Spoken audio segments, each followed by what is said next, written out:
Hello guys, आज हम सब धातु और अधातु के बारे में चर्चा करेंगे। ठीक है, ये आपके सिलेबस चेंज होने की बात आ रही है, उस हिसाब से ये आपके चैप्टर नंबर ज़रूर चेंज हो सकता है, लेकिन ये जो चैप्टर है वो आपके नए सिलेबस में भी है। ठीक है, तो हम धातु और अधातुओं मतलब धातुएं क्या होती हैं, अधातुएं क्या होती हैं, इन सब के बारे में देखेंगे।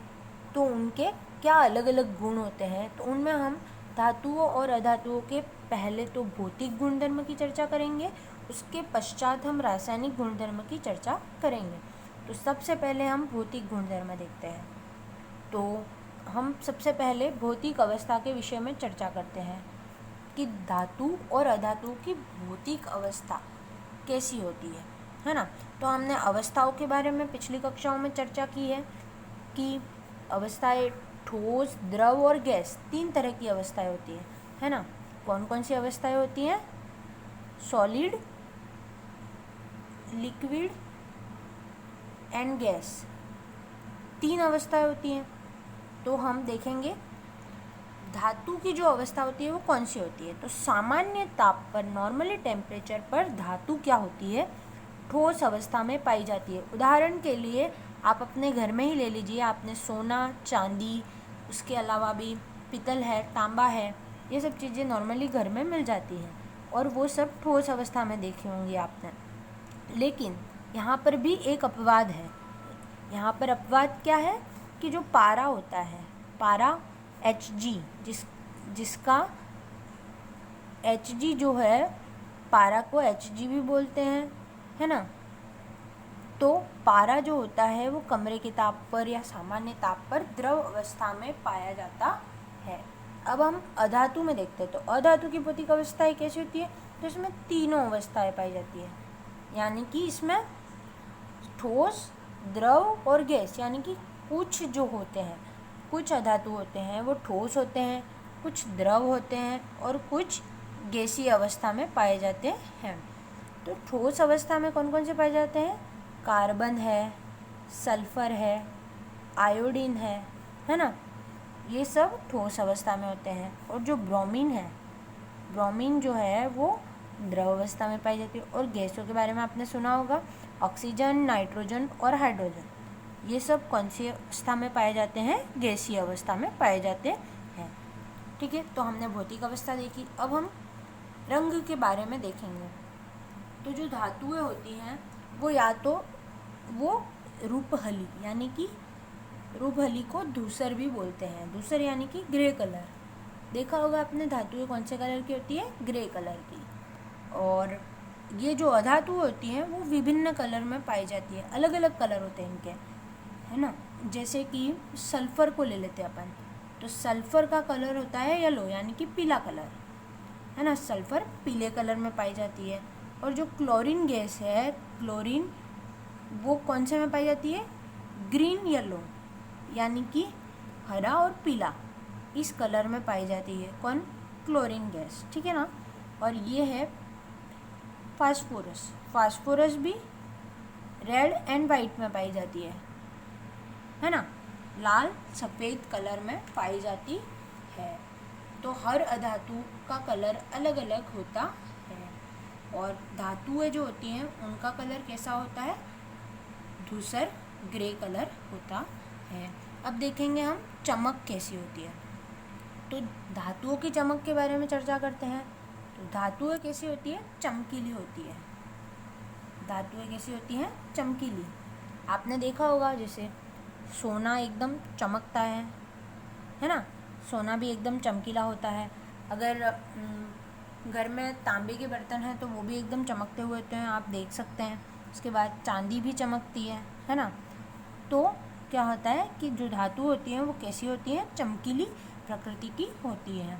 अब देखिए, अब धातुओं में एक विशेष प्रकार की चमक होती है ना। आपने देखा होगा सोना चमकता है तो वो क्यों चमकता है ना, किस वजह से चमकता है? तो वो जो चमकीले होते हैं, उनके चमकीले होने की प्रकृति है, इस वजह से वो चमकता है। तो अब देखिए, जो धातु के अंदर विशेष प्रकार की जो चमक होती है वो क्या कहलाती है? धात्विक चमक, है ना। आपको एग्जाम में पूछ लिया कि धात्विक चमक क्या होती है। धातुओं के अंदर जो विशेष प्रकार की चमक होती है वो क्या कहलाती है? धात्विक चमक। अब देखिए एग्जाम्पल के लिए आपके ये है Au और ये है Ag। Au यानी कि इसका लैटिन नेम है ओरम। लैटिन नेम क्या हुआ? ओरम।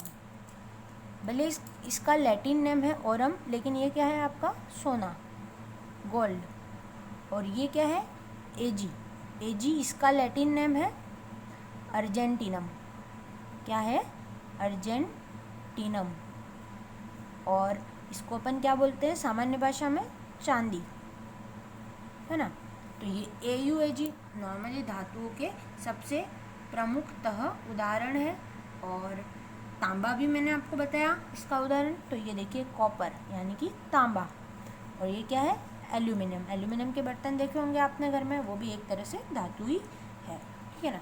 अब ये तो हमने देखी धातु की चमक। और अधातु की चमक, तो अधातुएं सामान्यतः चमकीली नहीं होती है। अधातुओं में कोई चमक नहीं होती है ना। परंतु इसमें भी एक अपवाद है। इसमें भी क्या है? अपवाद। जो हीरा और आयोडीन होते हैं वो दोनों चमकीले पाए जाते हैं, है ना। तो अधातुओं के अंदर चमक नहीं होती है, लेकिन अपवाद स्वरूप हीरा और आयोडीन उन दोनों में क्या पाया जाता है? चमक पाई जाती है ना। हीरा क्या है? कार्बन का अपर रूप है। कार्बन का अपर रूप यानी कि कार्बन के 3 अपर रूप है। एक हीरा है, एक ग्रेफाइट है और एक फुलरिन है, ठीक है। वो भी आपने पढ़ा होगा पुरानी कक्षा में, है ना। देखिए अब एक और गुण कठोरता की चर्चा करते हैं। कठोरता। अब देखिए धातु की बात करे थे अपन, आपने देखा होगा घर में सोना वगैरह, चांदी वगैरह आपने तो कठोर अवस्था में देखे हैं, लेकिन उसके अंदर क्या होता है? कुछ धातुएं मिश्र उसके अंदर साथ में संयोग करके और फिर सोने वगैरह की ज्वेलरी वगैरह बनाई जाती है, वरना वो मुलायम होता है ना। तो देखिए सब धातुएं अलग अलग तरह की होती हैं, कुछ कठोर होती है, कुछ मुलायम होती है ना। तो धातु को नॉर्मली तो अपन नहीं काट सकते हैं। आप नॉर्मली आप चाकू से क्या सोने या चांदी की किसी ज्वेलरी को काट सकते हैं? क्या नहीं काट सकते ना। तो अपन नॉर्मली सामान्यतः धातु को काट नहीं सकते हैं। लेकिन यहाँ पर भी अपवाद आ गया। क्या आया? कि सोडियम, Na मतलब क्या होता है? सोडियम, और K मतलब पोटेशियम। सोडियम और पोटेशियम ये दोनों जो धातुएं हैं वो क्या होती है? मुलायम होती है, यानी कि इनको हम काट सकते हैं। ये ऐसी धातुएं हैं जिनको हम काट सकते हैं, चाकू की सहायता से हम सोडियम को काट सकते हैं। अब देखिए अधातुओं में क्या होता है? अधातुएं जो हैं वो नरम होती है। कैसी होती है? नरम अथवा भुरभुरी, है ना।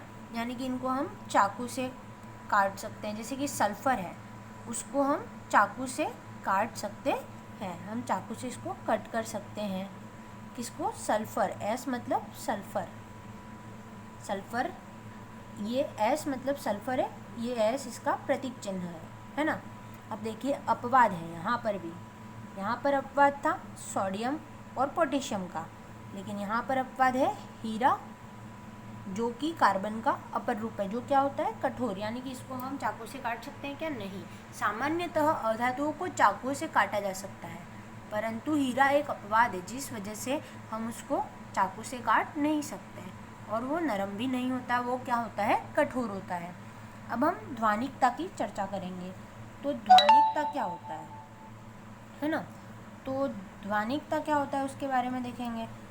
तो ध्वनिकता, तो आपने देखा होगा कि घंटी वगैरह आपने सुनी है, स्कूल में जो घंटी बजती है वो एक तरह से धातु है।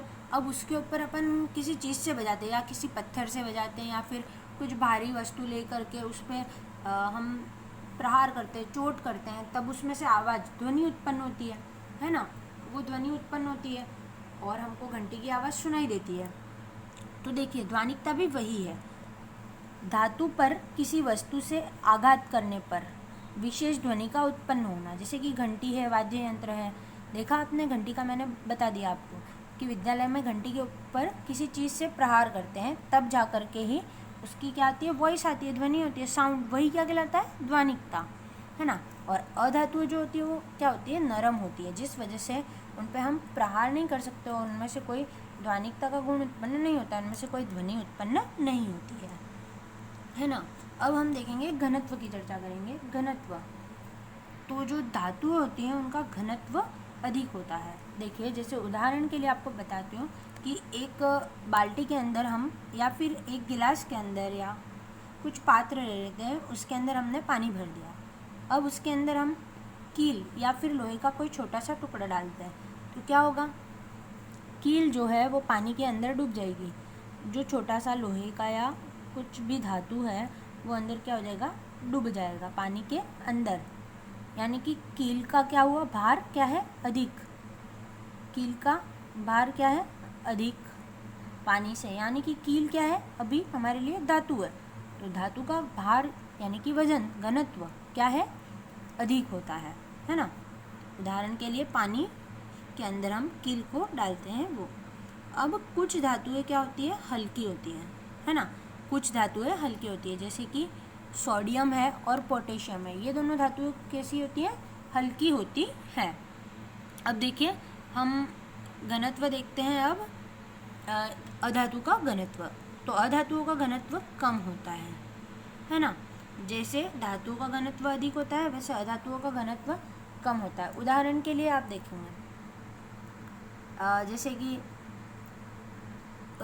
पेन का ढक्कन है ना, या खोखला पेन, या फिर पेन का ढक्कन,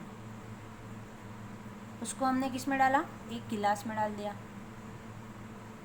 तो क्या होगा, वो पानी के ऊपर तैरता रहता है, वो पानी के तलवे में नहीं जाता है, वो सिर्फ पानी के ऊपर क्या करेगा, तैरता रहेगा। यानी कि उसका घनत्व क्या होता है, कम होता है। तो क्या हुई, अधातु, अधातु का घनत्व क्या होता है, कम। ठीक है।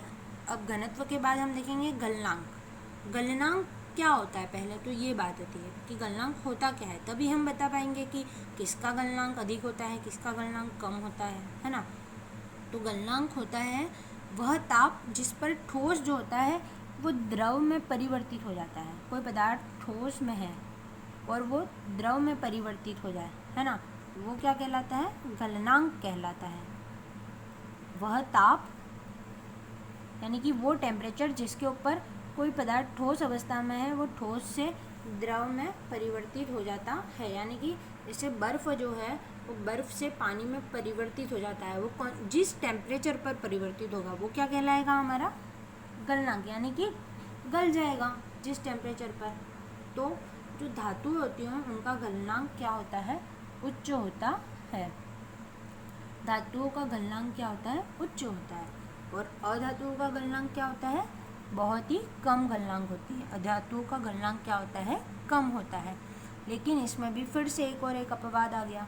अपवाद जो ग्रेफाइट और हीरा, इन दोनों का गलनांक बहुत अधिक होता है ना।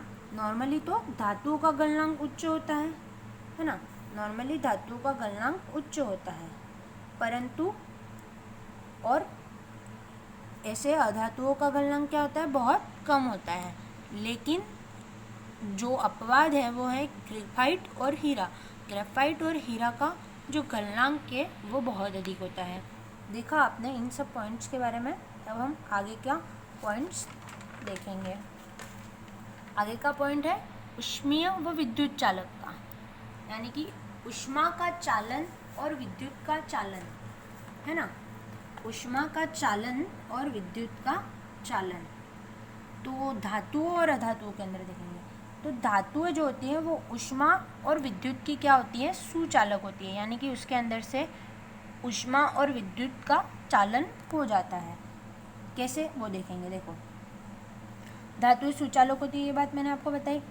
अब सर्वोत्तम चालक जो होता है वो क्या होता है, एजी यानी कि अर्जेंटीनम। अर्जेंटीनम मतलब कि चांदी, यानी कि चांदी के अंदर से सबसे अच्छा ऊष्मा और विद्युत का चालक है वो कौन है, चांदी है। ठीक है, सबसे अच्छा होता है, इसमें सबसे अच्छे तरीके से हम ऊष्मा और विद्युत का चालन हो सकता है। ठीक है। और लेड, ये है पीबी यानी कि क्या होता है, लेड। पीबी को बोलते हैं लेड। लेड जो होता है वो कम चालक होता है, ठीक है।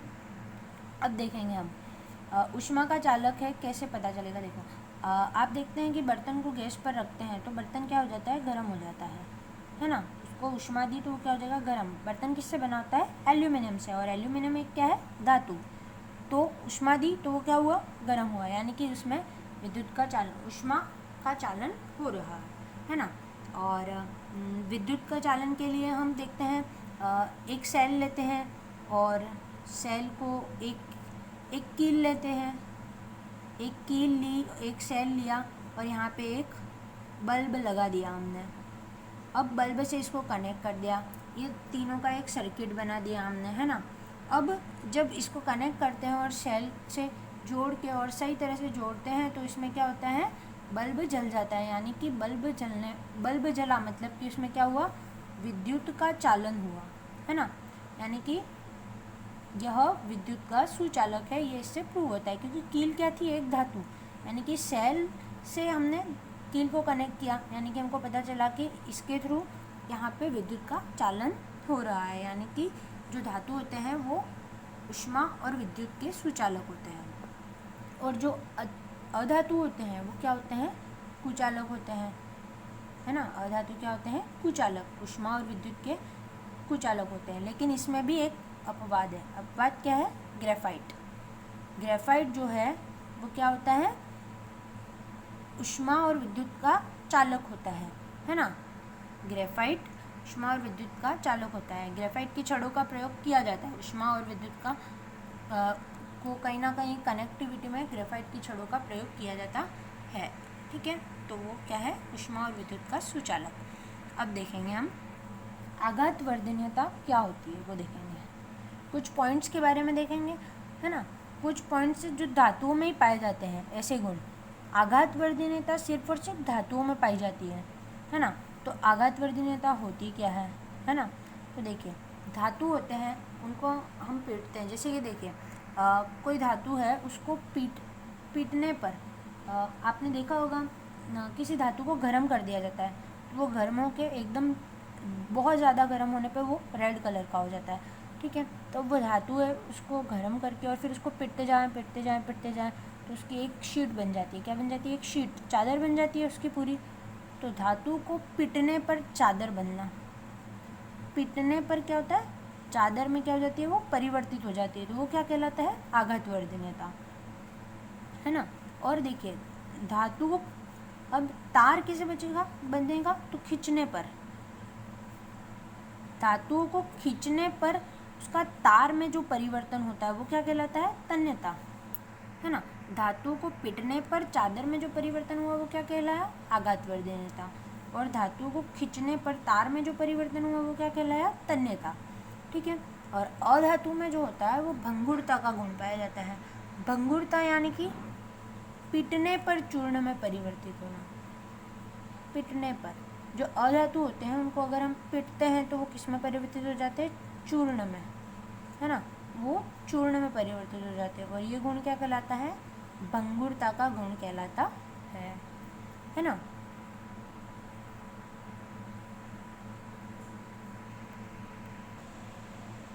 अब हम धातुओं के रासायनिक गुणधर्म के बारे में देखेंगे। हम भौतिक गुणधर्म तो पढ़ चुके हैं, अब हम रासायनिक गुणधर्म के बारे में देखेंगे, है ना।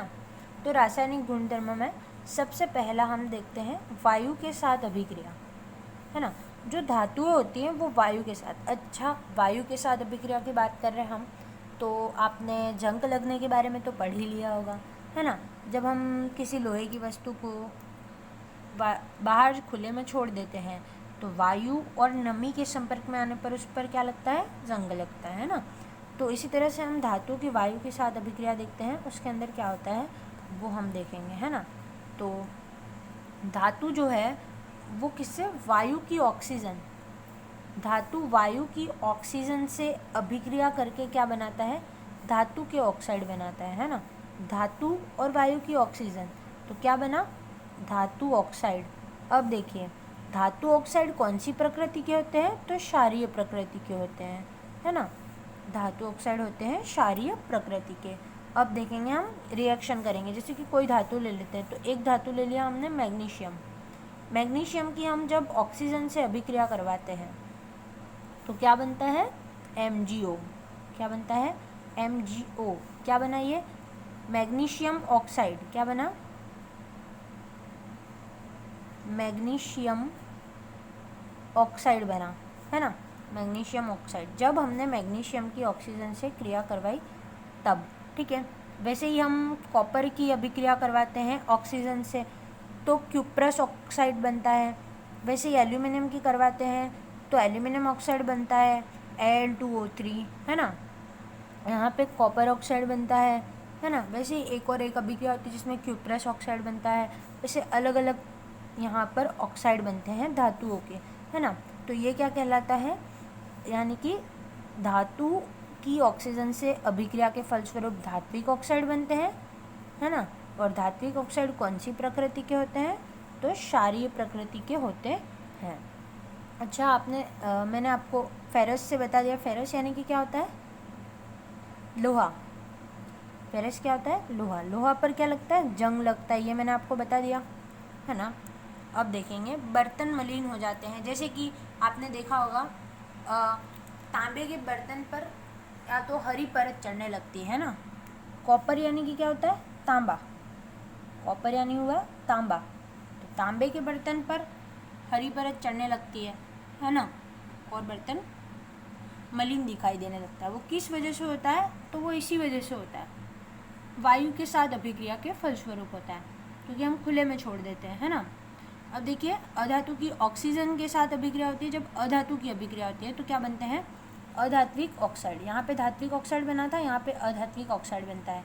और ये क्षारीय प्रकृति के थे और ये कौन सी प्रकृति के हैं, अम्लीय प्रकृति के। अच्छा, एक अधातु ले लिया हमने, सल्फर।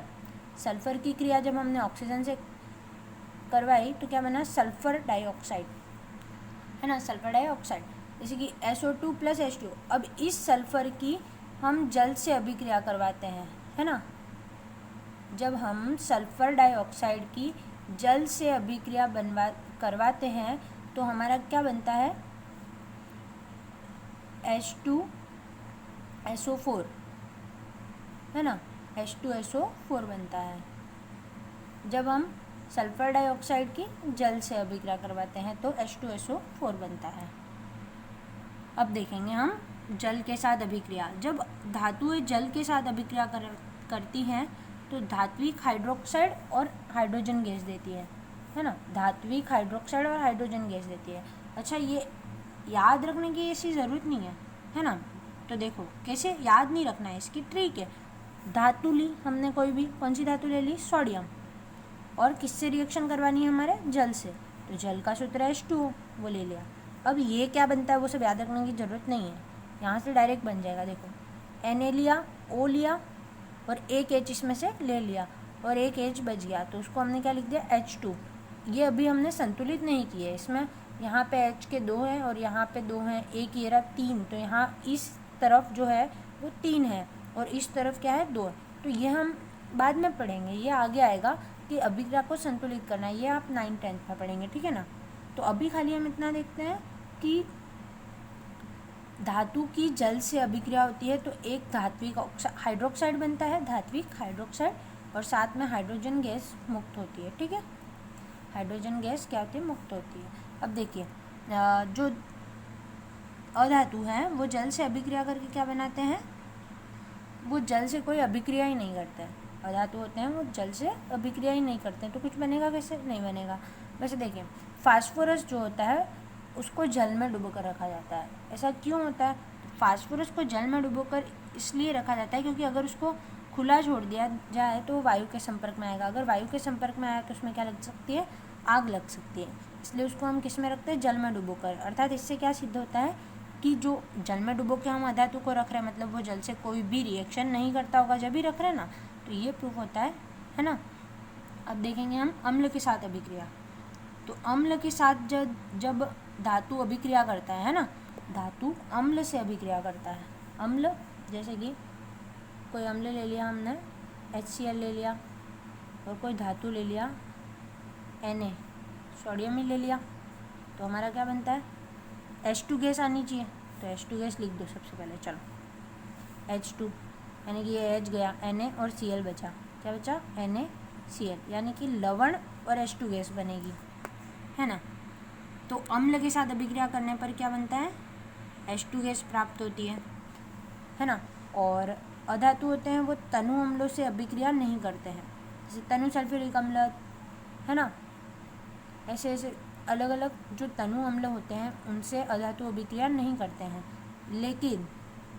लेकिन जो सल्फ़र है वो सांद्र नाइट्रिक अम्ल से अभिक्रिया करके क्या बनाता है, सल्फ़र डाइऑक्साइड। नाइट्रिक अम्ल का फॉर्मूला होता है HNO3, तो एक तो SO2 गया, NO2 वापस लिखा और H2O लिखा, इसको संतुलित करने के बाद सही से आ जाता है। तो लेकिन सल्फ़र जो है वो सांद्र नाइट्रिक अम्ल यानी कि HNO3 से अभिक्रिया करके SO2, NO2 और H2O बनाता